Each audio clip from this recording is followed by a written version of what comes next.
नमस्कार दोस्तों, स्वागत है आज की एक नई वीडियो में। दोस्तों आज की इस वीडियो में आप सभी के सामने एक बहुत ही दमदार ट्रिक लेकर के आ गया हूं, जिसके अनुसार मैं आप सभी को आचार्य रामचंद्र शुक्ल जी का जीवन परिचय बनाना सिखाने वाला हूं। आप रट रट के परेशान हो चुके हैं और आपको जीवन परिचय याद नहीं हो रहा है, आपका एग्जाम नज़दीक आ रहा है, आपका टेंशन बढ़ता जा रहा है, तो आज की इस वीडियो को ध्यान से देख लीजिए। आज की इस वीडियो को देखने के बाद आप जीवन परिचय रटेंगे कभी भी नहीं, मैं ये गारंटी के साथ कहता हूँ, क्योंकि आप किसी भी लेखक किसी भी कवि का जीवन परिचय बहुत ही आसानी से बना लेंगे। तो चलिए दोस्तों, आज की इस बेहतरीन वीडियो को शुरू करते हैं। अंतिम तक वीडियो को देखिएगा और वीडियो अच्छा लगे तो एक प्यारा सा लाइक और शेयर जरूर कीजिएगा। देखिए दोस्तों, जीवन परिचय आपको बनाना है तो किसी भी लेखक या किसी भी कवि का जीवन परिचय बनाएंगे तो उसमें सबसे पहले वो पेपर में जिस नंबर पे पूछा जाएगा प्रश्नोत्तर संख्या आपको यहाँ पे डाल देना है। जैसे 6वें प्रश्न में पूछा जाता है तो 6वां डाल दें, 7वें में पूछा जा रहा है तो 7वां डाल दें, 8वें में पूछा जा रहा है तो 8वां डाल दें। इतना तो बेसिक काम है। उसके बाद 3-4 ऑप्शन दिए रहते हैं जिस पर आप लिखना चाहते हैं। जैसे आचार्य रामचंद्र शुक्ल भी दिए रहेंगे, जयशंकर प्रसाद भी दिए रहेंगे और वहाँ पे राजेंद्र प्रसाद का भी रहेगा। तो जिनके ऊपर आपको लिखना है उनका यहाँ पे हाईलाइटेड नाम लिखना है। ठीक है, ये आपको सेकंड काम करना है। तीसरा काम दोस्तों, आपको साइड में एक ऐसा बॉक्स बनाना है। बॉक्स में आपको ये ध्यान देना है कि जन्म का सन रहे, जिस सन में उनका जन्म हुआ है, और जन्म स्थान यानी जन्म स्थान उनका कहाँ पे जन्म हुआ था, और उनके पिता का नाम क्या है, और मृत्यु आपको बतानी है, और माता का नाम भी अगर आपकी जानकारी में है तो उसको भी लिख दें, और भाषा उनकी क्या थी ये चीज़ आपको एक अलग से कोष्ठक में लिख लेना है। प्लस अगर उनकी कोई और भी ज़्यादा बड़ी विशेषता है तो उसको यहाँ पर ज़रूर लिख दें। ये हाईलाइटेड रहेगा, ये संक्षिप्त परिचय होता है। अब इतने से ही हम पूरा जीवन परिचय बनाते हैं दोस्तों, वो मैं आपको सिखाऊंगा अभी पूरे वीडियो में। अब बात आती है भैया इतना हमें रटना पड़ेगा, तो अगर आप रट लें तो अच्छी बात है, नहीं रट पाते हैं तो भी मैं लास्ट में बताऊंगा आपको क्या करना है। ठीक है, बाकी इतना तो आपको रटना ही पड़ेगा, क्योंकि अगर इतनी भी जानकारी नहीं पता रहेगी तो जीवन परिचय आप जो बनाएंगे वो फुल मार्क्स लेने लायक नहीं रहेगा। इतना अगर आपको जानकारी रहेगी तो आपका एक भी नंबर नहीं कटेगा, ये मेरा वादा है। तो देखिए, अब इतना जानकारी, जन्म 1884 ईस्वी में, जन्म स्थान अगोना बस्ती उत्तर प्रदेश में, पिता का नाम चंद्रबली शुक्ल और मृत्यु इनकी 1941 ईस्वी में, भाषा खड़ी बोली में। अब कैसे बनाएंगे देखिए, किसी भी आप लेखक का लिख रहे हैं तो इसको लिखेंगे हिंदी के प्रसिद्ध साहित्यकार, ऐसे आपको लिखना है। हिंदी के प्रसिद्ध साहित्यकार आचार्य रामचंद्र शुक्ल का जन्म 1884 ईस्वी में उत्तर प्रदेश के बस्ती जिले के अगोना नामक गांव में हुआ था। चलिए इतना मैं लिखता हूँ।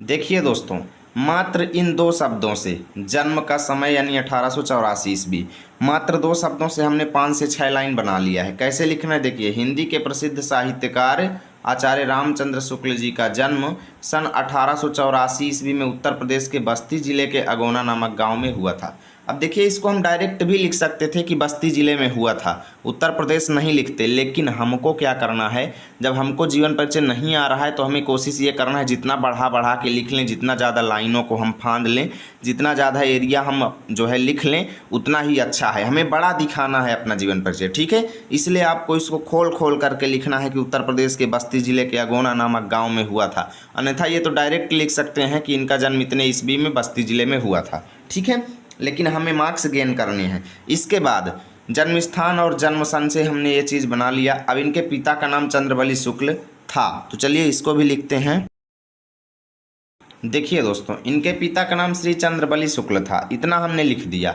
अब देखिए हमें क्या करना है, अब हमें इनके बारे में कोई जानकारी नहीं पता, ना कि इस बॉक्स में भी कोई जानकारी लिखी गई है, नहीं लिखी गई।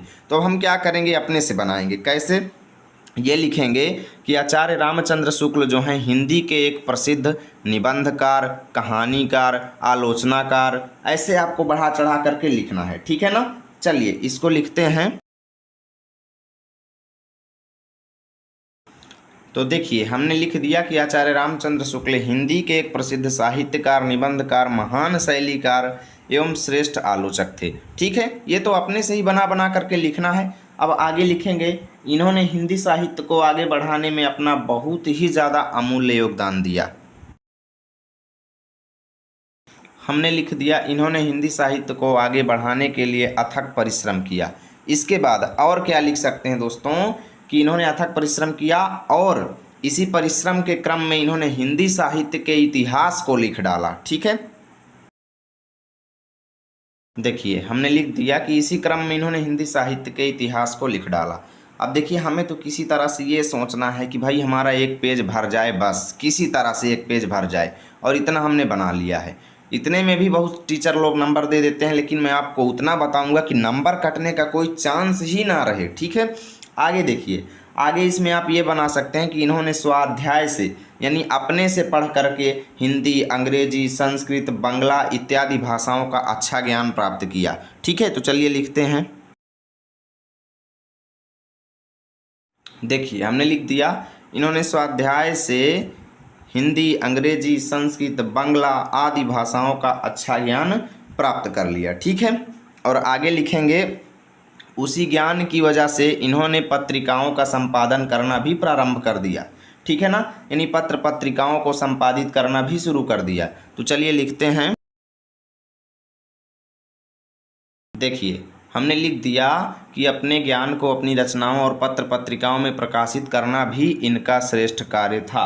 ठीक है, आगे लिखेंगे दोस्तों, इन्होंने हिंदी साहित्य के लिए जो भी कार्य किया, जो भी परिश्रम किया, यानी हिंदी साहित्य को इन्होंने जहाँ तक भी उन्नति के मार्ग पर ले गए वो अवर्णनीय है। उसका वर्णन करना जो है क्या है, मुश्किल है। इसको लिखेंगे।